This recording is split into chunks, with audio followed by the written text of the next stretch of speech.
What the world has witnessed in the past 72 hours is nothing less than a revolution of common sense.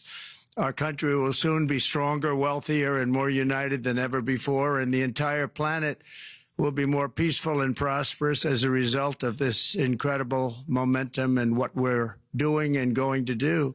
This begins with confronting the economic chaos caused by the failed policies of the last administration. To defeat inflation and reduce the cost of daily life, I imposed a federal hiring freeze, a federal regulation freeze, a foreign aid freeze, and I created the new Department of Government Efficiency.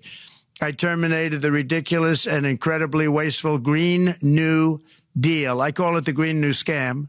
Withdrew from the one-sided Paris Climate Accord and ended the insane and costly electric vehicle mandate. We're going to let people buy the car they want to buy.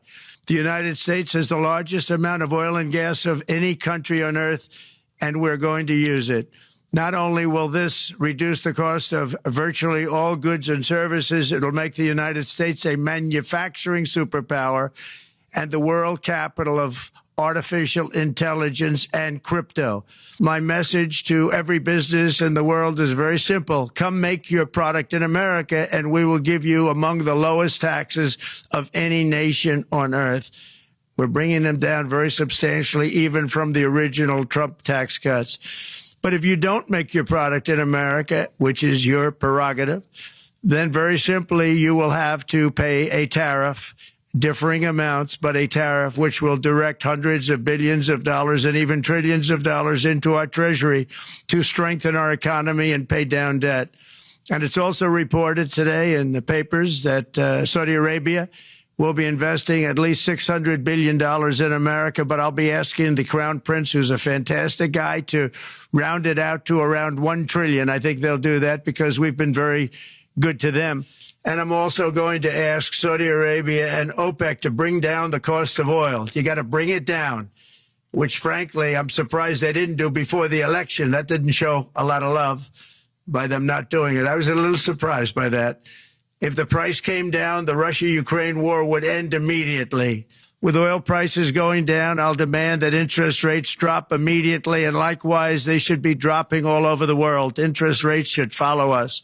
I'm also taking swift action to stop the invasion at our southern border. They allowed people to come in at levels that nobody's ever seen before. It was ridiculous.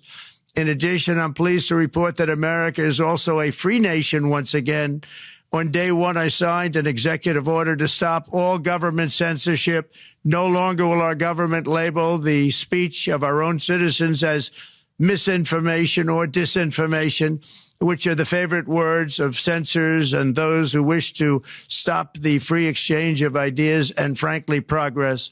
My administration has taken action to abolish all discriminatory diversity, equity, and inclusion nonsense. And these are policies that were absolute nonsense throughout the government and the private sector. With the recent yet somewhat unexpected great Supreme Court decision just made, America will once again become a merit-based country.